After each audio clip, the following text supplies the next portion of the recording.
Holidays are the days to celebrate important events. On holidays, people visit their relatives and friends. The holidays are New Year, Christmas, Easter, Victory Day and others. I usually draw greeting cards for my parents. We like to celebrate New Year and Easter with my family.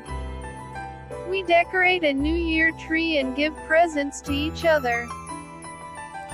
At Easter we visit my grandmother and grandfather, and eat Easter eggs and Easter bread.